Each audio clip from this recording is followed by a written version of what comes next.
Okay.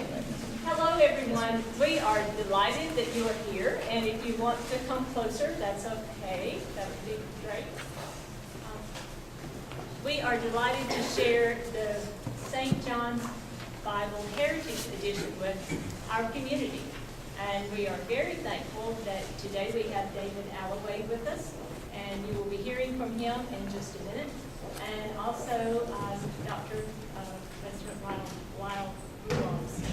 And so I just want you to know that what we're going to do, the plan for the day, is that we'll listen to Dr. Rulos and to Mr. Alloway, and then we will open the volumes. And so you'll be able to walk around, and in each volume there will be a person who has kindly adopted that volume. And so they will be able to talk to you about that volume and share some information about that. So, without any further ado, Professor Rulos. Thanks, Loretta, and it's a great pleasure to welcome you all today to this very special celebration. The St. John's Bible is remarkable. It's beautiful in its expression of faith through color and calligraphy, and it's a document that is striking in its ability to unite religion and education, art and technology, and the traditional with the modern. That Berea College has the honor of being an institution housing this unique manuscript seems to me to be fitting. Much like St. John's Bible, our own ecumenical and interfaith leanings are simplistic in their beauty and complex in their execution. This Bible will serve many purposes. You see on the screen here one of its first purposes that it served. That's Chaplain Reynolds reading from the St. John's Bible at our Christmas celebration recently. Certainly, it will be used also as an artistic tool. I envision art and art history classes learning about how this Bible came to be, not only in terms of its relatively recent completion, but also how history impacted what forms the art and the writing took. I think they'll be fascinated to discover that satellite and telescope photos and magnified images of DNA strands were used to create the imagery that looks and feels alive. And to learn that alongside of these modern uses of technology, the ancient art of calligraphy, painstaking and incredible in its excruciating detail, and traditional forms of paper and materials that were all utilized. I hope, too, that the St. John's Bible will be used as an instrument to educate about religious and world history. The artwork truly brings to life the stories and lessons of the Bible and its times. And the story of how this particular version came into being is remarkable. We'll hear more about that from David. In some ways, anyone who visits this sacred text will be participating in not only learning history, but also creating it in him or herself, as I have no doubt that generations from now, people will still be viewing the St. John's Bible with awe. I also, of course, envision this being a wonderful religious resource on our campus and within our larger community. I can't imagine a more beautiful way to become more familiar with God's Word. This Bible appeals at every level, from the sensory to the aesthetic, and to our deeply spiritual hearts. In this way, not only will the college benefit, but local churches and houses of faith, as well as individuals from the community, will be able to come and learn about the Bible and be touched by it in numerous ways. So thank you so much to everyone for joining us today for this public viewing. I encourage everyone, after we've heard remarks from David, to enjoy browsing this lovely Bible with the help of those who have adopted different volumes of it. Loretta, back to you.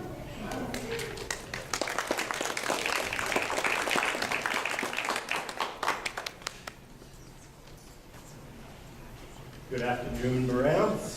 Good afternoon.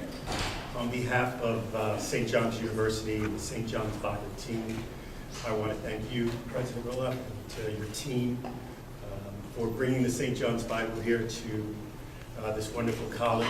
You are the home of the St. John's Bible here in this great state of Kentucky, and we're just so proud to be working with you.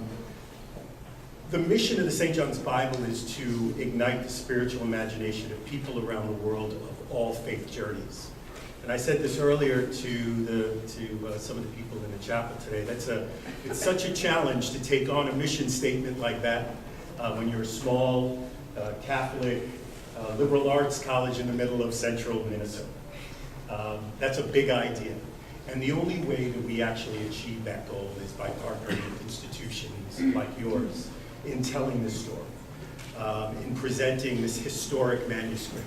The scope of work that has been compared to that of the Sistine Chapel. It is a journey that took 15 years to finish. They thought it was going to take 5, but who knew? There was no how to do a medieval manuscript for dummies for Donald Jackson, who is the master behind this entire thing. But somehow, the dream of a guy, Donald Jackson, the chief scribe to Queen Elizabeth, world famous calligrapher over in Wales, found a group of Benedictine monks in central Minnesota who were searching for a way to celebrate the coming of the new millennium. And they were trying to figure out what that looks like. Do we do an extension on the library? Do we do a statue that the guys have to mow around?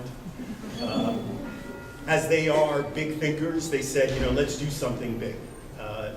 Let's give a true gift from Christianity to the world, celebrating what we know about theology in the 21st century. Their feeling was that it's not enough that Michelangelo did something, it's every generation's duty to celebrate religious art. So through that journey came the St. John's Bible. Donald Jackson, the chief scribe to Queen Elizabeth, is the man behind this project. He is now about 77 years old. Again, took him 15 years to finish this project. He did have some help, otherwise he'd still be doing it. He had 6 artists and 6 calligraphers of different talents, different schools help him with the project. But again, as this is a Bible for the 21st century, and the monks were saying this is going to be a gift that people are going to look back on, hundreds of years from now. These guys are thinking thousands of years out. They said, let's start with the substrate. Let's make sure that we're building a manuscript that will last thousands of years. So it starts with ink from the 1800s.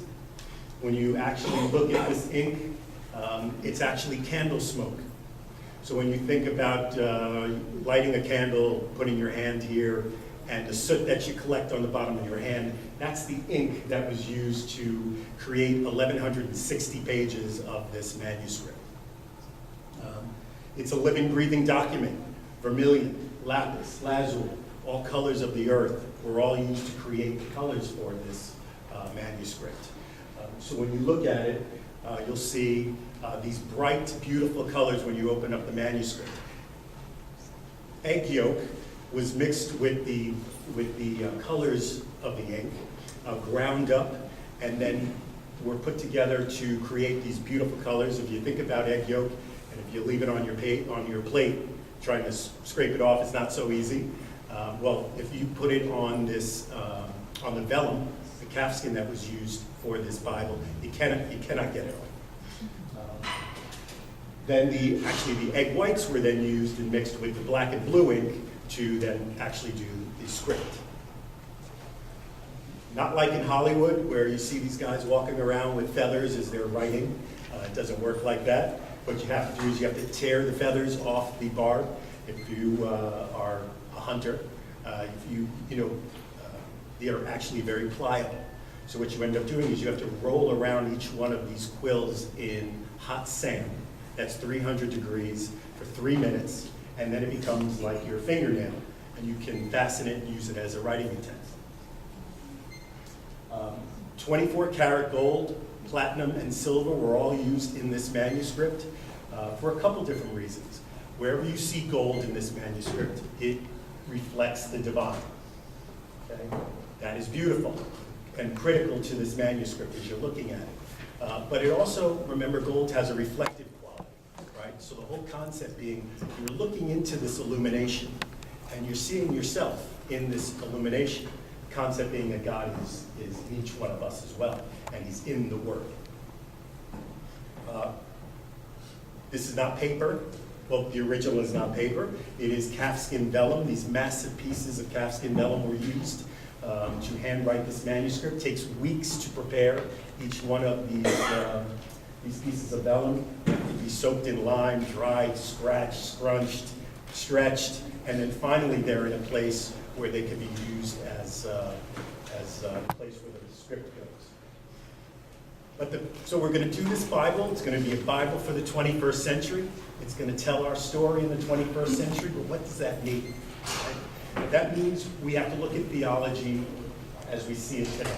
So that means we have to embrace things like science and discovery, the role of women in the church, the global reach of the church, all ethnicities and their contribution to the church, a celebration of people who are searching for something bigger than themselves, whether you're Buddhist, Taoist, if you're studying Islam or Judaism.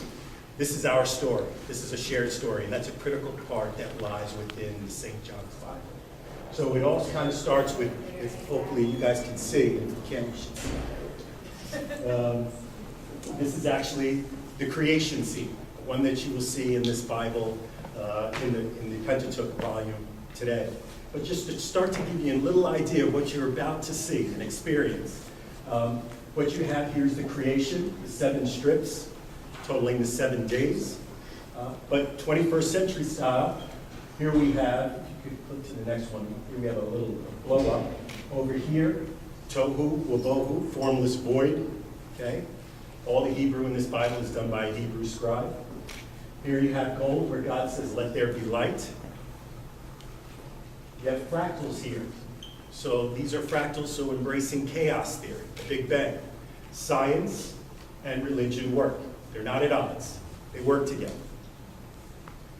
Then you have the creation of the days. You have this subtle growth. You have here a satellite image of the Ganges River Delta. Buddhism, Taoism, all came out of this area. A celebration of other religions. The Ganges River, one of the most beautiful places that God could have created, is now one of the dirtiest places in the world, the most polluted places in the world. So a conversation that we need to have together, right? A call to action. God gave us this amazing thing. What are we doing with it? And these are some of the conversations that we should be having together. Okay? Sun to rule by day, moon to rule by night, orbits. Thinking back in history, if you were talking about science or orbits, you could get your head chopped off. All right, now we're in the 21st century. Let's have these conversations. We have some fish, fossilized. The earth is not 5,000 years old. One of the first cave paintings found in East Africa. It's 50,000 years old. One of the first women huntresses found on a cave. We go forward. And then here we are with God is at home in his world. That's just the surface stuff. There's tons of things going on within this one illumination, one of 160 that occupy these entire volumes. It looks like an unfinished painting, right? Because we're still evolving. The world is still evolving. So all these hints, these are all pieces of the St. John's Bible. We'll end with this, and then I want everybody to come forward. We've got the team here to help walk us through the Bibles. I'm here to assist as well, answer any questions about how we ultimately got from this living, breathing manuscript that nobody can touch. That's why we ended up creating the Heritage Edition. And what you have here is one of the greatest Bibles, one of the greatest manuscripts ever printed. It's a game changer from a technological perspective. Same gold and platinum live in these Bibles as well. But it was a complete game changer in terms of the way that Bibles are done, the way any manuscript is done now. But as we think about this, we finish with this one. This is a mistake, right? It takes 8 to 12 hours to do a page for these scribes.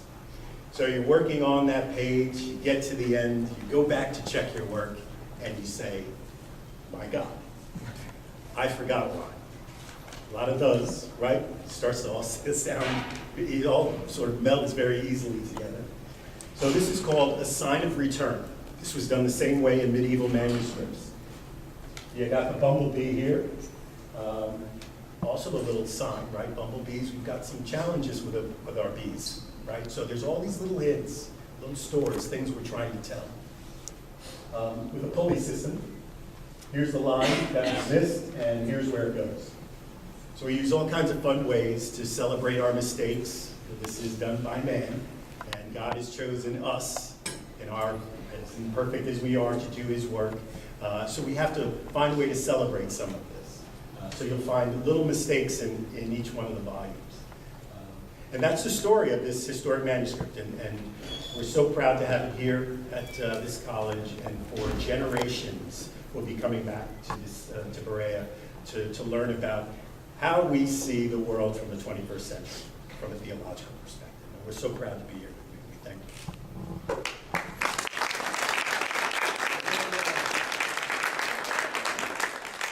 So what we're going to ask is that the folks who have adopted your volume, if you would come in the inside of the horseshoe, and then those of you who would like to look, go along the outside and just help yourselves. So, welcome everyone.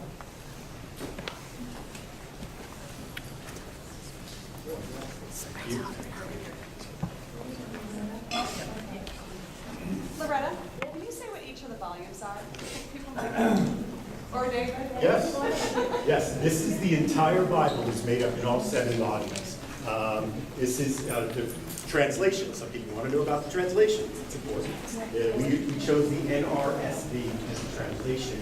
It is the one translation that's approved by all Christian denominations. So the Catholic monks said, let's go with that one. But we have the 7 volumes here. We have Pentateuch, historical books, wisdom books. This is Psalms. This is Prophets, thank you, Gospels and Acts.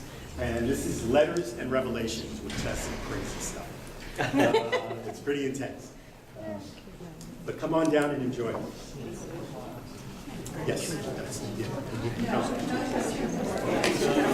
Yes. So this is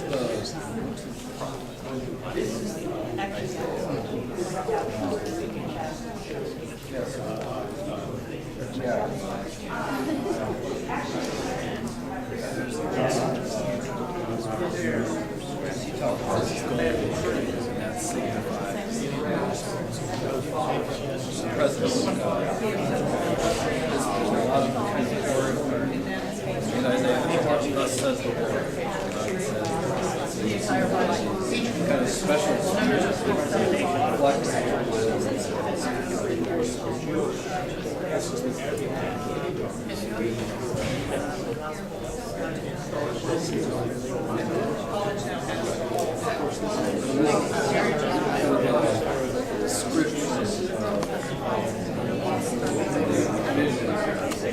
sitting,